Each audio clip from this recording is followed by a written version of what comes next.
এরোপ্লেনে তুমি যতই advance model বানিয়ে নাও না কেন, বার্ড হিটস কীভাবে আটকাবে? এটা আটকানো সম্ভব না।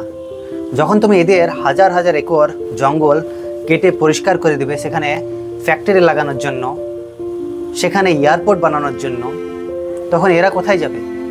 এদের ঘরকে তুমি যদি সাফ করে দাও, ভেঙে দাও, তাহলে এরা তো শহরের দিকে আসবে, তোমার ঘরবাড়ির দিকে আসবে, রাস্তাঘাটে বেশি আসবে, তাই না?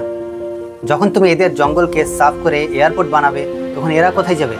এরা তো সেই এয়ারপোর্টে আসবে সেই পোকাগুলো খেতে। ছোটো ছোটো পোকা ঘাসের মধ্যে থাকে, সেই পোকাগুলো খেতেই তো আসবে।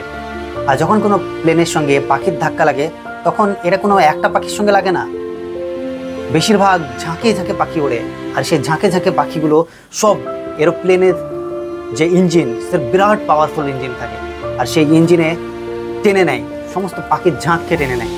অ্যাকচুয়ালি প্লেনের সঙ্গে এই পাখির ধাক্কা লাগে না, পাখির সঙ্গে এরোপ্লেনের ধাক্কা লাগে। পাখির রাস্তায় প্লেন চলে আসে। তোমরা তো এদের ঘর বাড়িকে একদম ভেঙে চুরমার করে দিয়েছো, তাহলে এরা কোথায় যাবে? তোমরা এই পাখিগুলোর স্বাধীনতাকে একদম ছিঁড়ে নিয়েছো, হাজার হাজার জঙ্গল কেটে পরিষ্কার করে দিয়েছো, তখন তো এরা শহরের দিকে আসবে। আর কিছুদিন পর হয়তো আর আমরা পাখি দেখতে পাবো না। এত হারে পাখির সংখ্যা কমে যাচ্ছে, গ্রামের দিকেও আর সেরকম পাখি দেখা যায় না আগের মতন।